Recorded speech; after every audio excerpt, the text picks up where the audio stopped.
All right, welcome to the third Liberty Lecture. We last left off in the early 60s. So we're coming into our lifetimes now. For at least two of us, definitely, and the others we're approaching. In the 1963 case of Sherbert v. Werner, the Supreme Court established a precedent for the free exercise of religion, particularly regarding unemployment benefits. Adele Sherbert was a Seventh-day Adventist who was denied unemployment benefits in South Carolina because she refused to work on Saturdays because of her sincere religious beliefs.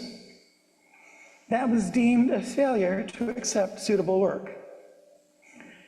The court ruled this denial burdened her free exercise of religion, violating the First Amendment, and established a test for evaluating such cases. A key point in this test was, did it violate the First Amendment's right to freedom of religion? That isn't the end of it. If the answer is no, it doesn't, then that's the end of it. But if the ruling is yes, it does, then there's more to the test. All right, again, Sherbert was a Seventh-day Adventist fired from her job for refusing to work Saturdays. South Carolina denied her unemployment benefits because she refused to accept other jobs requiring Saturday work. So did the denial of unemployment benefits due to Sherbert's religious beliefs violate her First Amendment rights to the free exercise of religion? Yes. The Supreme Court held that denying unemployment benefits to Sherbert because she refused to work on Saturdays burdened her freedom of religion. Now, that's a key word. It's going to come up over and over in similar cases. Burdened her freedom of religion. The court established a two-pronged test. First, whether a government action burdens an individual's free exercise of religion. And if it does, whether the government has a compelling interest to justify the burden and has narrowly tailored the law to achieve that interest. In Sherbert's case, the court found the government's interest in preventing fraudulent claims for unemployment benefits was not sufficiently compelling to justify denying her benefits. Sherbert v. Werner is a landmark case that significantly impacts protection of religious freedom in the context of government regulations and rules, particularly unemployment benefits and similar programs. The Sherbert test, as it's normally called, established in this case provides a framework for evaluating government action that may infringe upon religious freedom. It involves two main parts. I'm being repetitive on purpose here. First, the burden on free exercise. Again, if there's no burden, then it doesn't even matter, you can drop it. If a court rules, despite the person suing saying, it burdens my free exercise, the court can say, we don't think it does. But if they agree that it does, compelling interest and least restrictive means. That's the main part of the Sherbert test, which is called strict scrutiny and is the highest Supreme Court standard. At that point and most points going forward, it's used for all cases involving fundamental liberties protected by the Bill of Rights, strict scrutiny. until this case, the court was using the reasonableness standard. Was this a reasonable burden on religious freedom? Was it blatantly against religion? Did it single a religion out? Was it being applied unfairly? But now you've got the strictest level of scrutiny the Supreme Court has for evaluating any law. If the government burdens religious exercise, the government must have a compelling interest to impose that burden. And the law must use the least restrictive means of achieving that compelling interest. If the law meets the compelling interest standard, but it's too broad, it fails. It's overruled, either completely or as a religious exemption for that law. So it must be narrowly tailored, the least restrictive means. Obviously, what I want you to walk away from today is remembering strict scrutiny, burden on religious free exercise, compelling state interest, least restrictive means of attaining that interest. Those are the biggest parts for this case and for some subsequent cases we're going to also get into today. The Amish. That should be a familiar group. The Amish did not believe in going to court to settle disputes, but instead follow the biblical command to turn the other cheek. Thus, the Amish are at a significant disadvantage when it comes to defending themselves in court or before committees in a legislature. However, a Lutheran minister, the Reverend William C. Lindholm, took an interest in Amish legal difficulties from the point of view of religious freedom and founded the National Committee for Amish Religious Freedom and used that committee to provide legal counsel to the Amish involved in court cases. So this is not a committee run by the Amish or with Amish members. It was Protestants and sometimes Catholics getting together to defend the Amish for them. Under Amish church standards, the Maidon, or Miting as wrong word. I just ate. You'd think that my mind would be clearer. The Ordnung, or Ordning, the official list of all of the orders for keeping good order in Amish churches, like how wide the hat brims have to be, how long a beard has to be, how big a woman's bonnet needs to be, and so forth. According to the Ordnung, higher education, which means any classes past 8th grade, are deemed not only unnecessary for their way of life, but also endangering to their salvation. These men appealed for exemption from compulsory education on the basis of those religious convictions. They sincerely held the belief that the values their children would learn at home would surpass the worldly knowledge taught in high school. The US Supreme Court ruled in favor of John Yoder, in this case, the Wisconsin v. Yoder decision. Justice William O. Douglas filed a partial dissent, but voted with the court regarding the decision. Justices Lewis Powell and William Rehnquist, who you might recognize their names, took no part in the case. So this was a decision of 7 justices, not 9. The Wisconsin Supreme Court has sustained the respondent's claim that application of the compulsory school attendance law to them violated their rights under the Free Exercise Clause of the First Amendment, made applicable to the states, you remember from last week, last month, by the 14th Amendment. This would be nice to have every week. The US Supreme Court held as follows. States cannot force individuals to attend school when it infringes on their First Amendment rights. In this case, the state of Wisconsin interfered with the practice of a legitimate religious belief. Not all beliefs rise to the demands of the religion clauses of the First Amendment.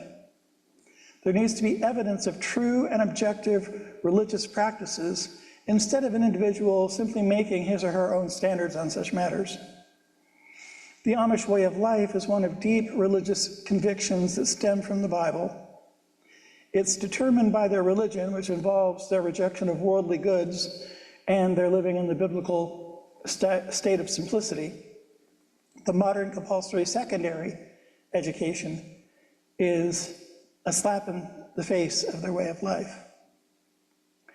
Regarding the state of Wisconsin's argument that additional modern education beyond 8th grade is necessary to prepare citizens to participate effectively and productively in American society, the court said, the state provided no evidence showing any great benefit to having 2 extra years, the state's requirement, in public schools, and further, that the Amish community was already a very successful social unit in American society, self-sufficient, law-abiding, paid all the required taxes, yet rejected any type of public welfare.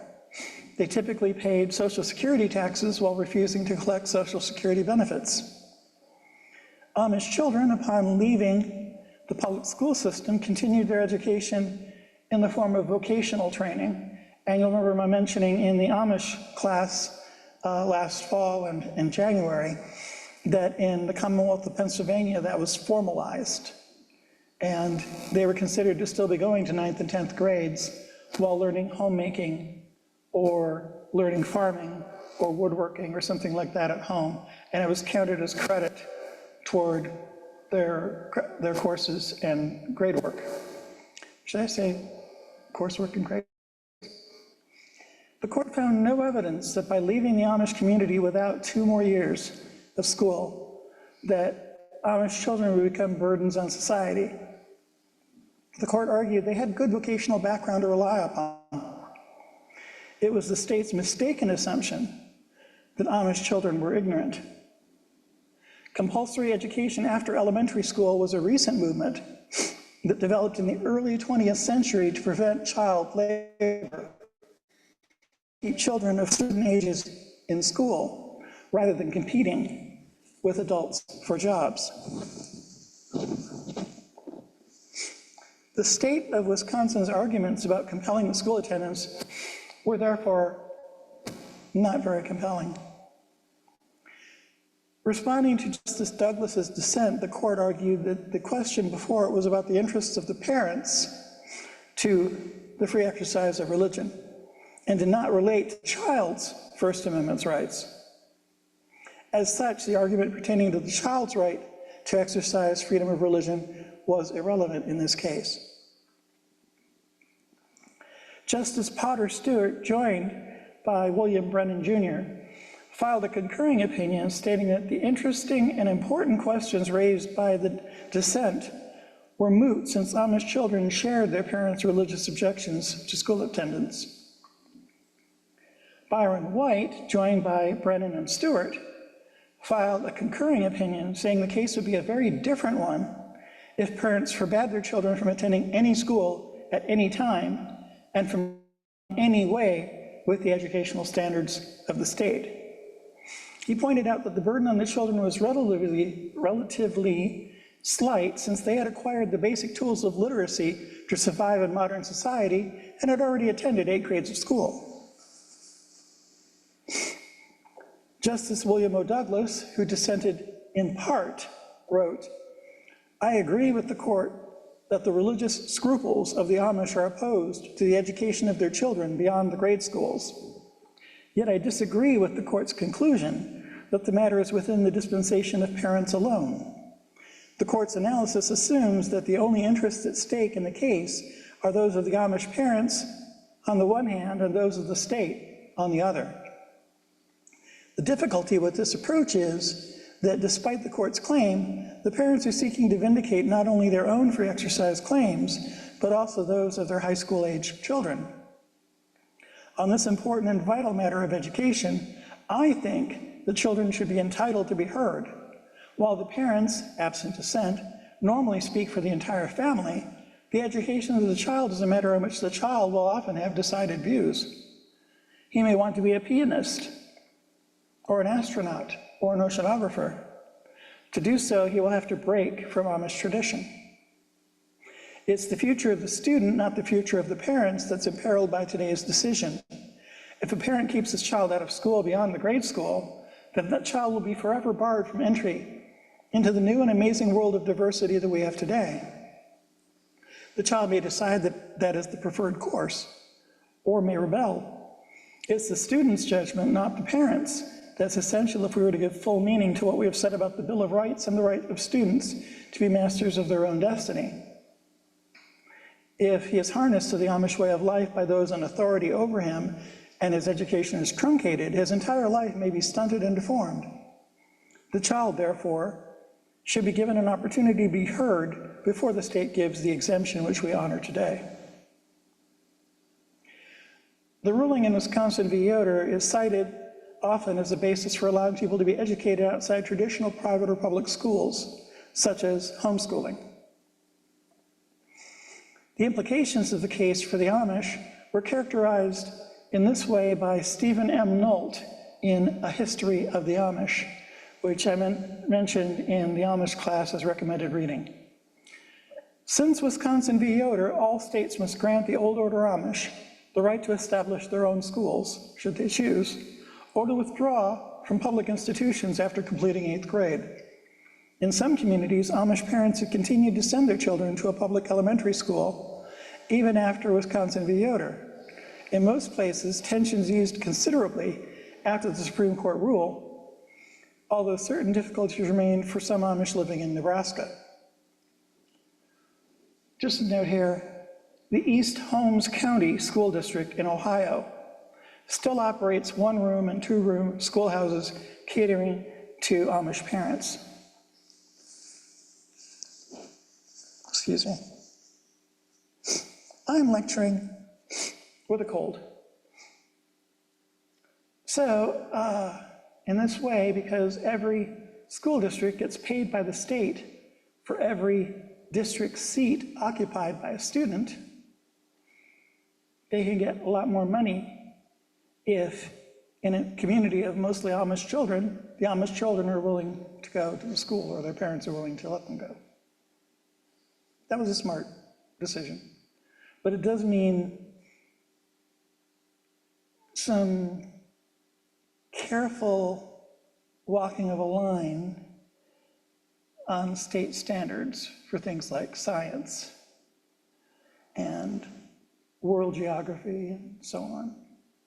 And of course, they can't have computers in the classroom or other electronics. Nevertheless, so far, they're still running those schools. Okay, we got another couple of people here with a religious problem. Alfred Leo Smith and Galen Black were members of the Native American Church. And they were also counselors at a private drug rehabilitation clinic. They were fired because they had ingested peyote, a powerful entheogen, somewhat hallucinogenic. I am bothered by my tongue twisting today. I wonder if that's related to the cold. It's part of their religious ceremonies at the Native American Church. At the time, intentional possession of peyote was a crime under Oregon law without any affirmative defense for religious use. You couldn't claim that that exempted you. You'd still go to jail. The counselors filed a claim for unemployment compensation with the Employment Division of the Oregon Department of Human Resources. Does that sound familiar? Remember Sherbert? Denied because the reason for their dismissal was deemed work-related misconduct. Also, it would be like somebody running an alcoholism treatment center and being fired because they take the Eucharist in the Catholic Church. The Oregon Court of Appeals reversed that ruling, holding that denying them unemployment benefits of religion. They didn't meet the strict scrutiny standard. It wasn't the least restrictive means of meeting a compelling state interest against drug use and abuse. And of course, they cited Sherbert as a precedent. This was appealed, and the Oregon Supreme Court agreed, although it relied not on the fact that peyote use was a crime, but on the fact that the state's justification for withholding the benefits, preserving the financial integrity of the workers' compensation fund, was outweighed by the burden imposed on the employees' exercise of their religion. The state appealed to the US Supreme Court, again arguing that denying the unemployment benefits was proper because possession of peyote was a crime. Who's here is familiar with what friend of the court briefs are? Friends of the court, yes. Would you care to speak up? It's someone who doesn't really have an immediate interest, but it has an overriding. Yes. So the friends of the court briefs filed on both sides, arguing on the basis of Sherbert and Yoder and so on, arguing that yes, the strict scrutiny standard was met and they should be denied unemployment, and no, the strict scrutiny standard was not met and they should be granted unemployment. Both sides relied on the precedent since 1963 that governed every US Supreme Court case on the free exercise of religion. The US Supreme Court let stand the Oregon Supreme Court's judgment regarding Smith and Black and returned the case to the lower Oregon courts to determine whether or not sacramental use of illegal drugs violated Oregon's state drug laws. On remand, the Oregon Supreme Court concluded that while Oregon drug law prohibited the consumption of illegal drugs for sacramental religious uses, this prohibition violated the free exercise clause of the First Amendment. The state asked the US Supreme Court to review this second decision, and it agreed to do so. In earlier rulings like Sherbert v. Verner, the court had decided the government could not condition access to unemployment benefits on an individual's willingness to give up conduct required by their religion. The Supreme Court did not find this principle also applied when the conduct in question is justifiably prohibited by law. Of particular importance was that the Oregon law was not directed at the Native Americans' religious practice specifically. Thus, it was deemed constitutional when applied equally to all citizens.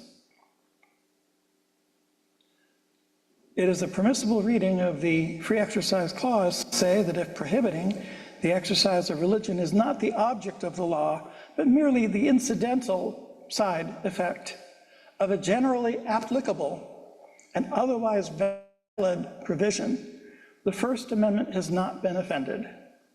To make an individual's obligation to obey such a law contingent upon the law's coincidence with his religious beliefs, except where the state's interest is compelling, permitting him by virtue of his beliefs to become a law unto himself, contradicts both constitutional tradition and common sense. To adopt a true compelling interest requirement for laws that affect religious practice would lead towards anarchy. The majority opinion was delivered by Justice Antonin Scalia. The First Amendment forbids the government from prohibiting the free exercise of religion. This means the government may not regulate beliefs, either by compelling certain beliefs or forbidding them. Religious belief frequently entails the performance of physical acts: assembly for worship, consumption of bread and wine, abstaining from certain foods or behaviors. Government could no more ban the performance of these physical acts when engaged in for religious reasons than it could ban the religious beliefs that compel those actions in the first place. It does say in the decision, it would doubtless be unconstitutional, for example, to ban the casting of statues that are to be used for worship purposes or to prohibit bowing down before a golden calf. But Oregon's ban on the possession of peyote is not a law specifically aimed as a physical act engaged in for a religious reason. Rather, it is a law that applies to everyone who might possess peyote for whatever reason, a neutral law of general applicability. Scalia characterized the employee's argument as an attempt to use their religious motivation to use peyote in order to place themselves beyond the reach of Oregon's neutral, generally applicable ban on possession of peyote. The court held the First Amendment's protection of the free exercise of religion does not allow a person to use a religious motivation as a reason not to obey such generally applicable laws. Citing Reynolds v. U.S., you may remember from the beginning of this course, Scalia wrote, "To permit this would be to make the professed doctrines of religious belief superior to the law of the land, and in effect, to permit every citizen to become a law unto himself." Thus, the court held that religious beliefs did not excuse people from complying with laws forbidding polygamy, child labor, Sunday closing, laws requiring citizens to register for selective service, or laws requiring the payment of Social Security taxes. By contrast, the cases in which the court had allowed a religious motivation to exempt a person from a neutral, generally applicable law involved the assertion of both the right of free exercise along with some other right. Thus, religious publishers are exempt from a law requiring them to obtain a license if that license may be denied to any publisher the government deems non-religious. The government may not tax religious solicitors. The government may not require the Amish to send their children to school because their religion demands otherwise, and Amish parents, like all parents, have the right to direct the education of their children. Because Smith and Black were not asserting a hybrid right, they could not claim a religious exemption under the First Amendment from Oregon's ban on peyote. Smith and Black had argued, at the very least, the court should uphold Oregon's ban on peyote as applied to them, only if Oregon had a compelling interest in prohibiting their religious use of peyote. The court had invalidated 3 other unemployment compensation restrictions under this standard. But those other restrictions themselves required consideration of individual circumstances, such as when unemployment compensation was denied to a person who could not, for religious reasons, work on Saturdays. If a state has in place a system of individual consideration, the Constitution does not allow the state to refuse to extend that system to cases of religious hardship without a compelling reason. The difference between the other unemployment cases the court had decided in this case was that Oregon's ban on peyote applied to everyone equally. In other words, it made no room for individual consideration of the reasons a person might want to use peyote. The compelling government interest requirement seems benign because it's familiar with other fields. Keep in mind I'm continuing to read Scalia's majority opinion. Using it as the standard must be met before government may accord different treatment on the basis of race, or before the government may regulate the content of speech, is not remotely comparable to using it for the purpose asserted here. What it produces in those other fields, equality of treatment, unrestricted flow of contending speech, are constitutional norms. What it would produce here, a private right to ignore generally applicable snores, is a constitutional anomaly. The rule respondents favor would open the prospect of constitutionally required religious exemption from civic obligations of almost every conceivable kind, ranging from compulsory military service to the payment of taxes to health and safety regulations, manslaughter and child neglect laws, compulsory vaccination, drug laws, traffic laws, social welfare, minimum wage, animal cruelty, environmental protection, and laws providing for equal opportunity of the races. So Scalia is saying that strict scrutiny only applies when the free exercise of religion is coupled with another right, such as freedom of speech, freedom of the press. So it's a First Amendment right that is not strong enough by itself to justify strict scrutiny. It has to be lined up with another. Erica, could you help me for a moment, please? Yes, please.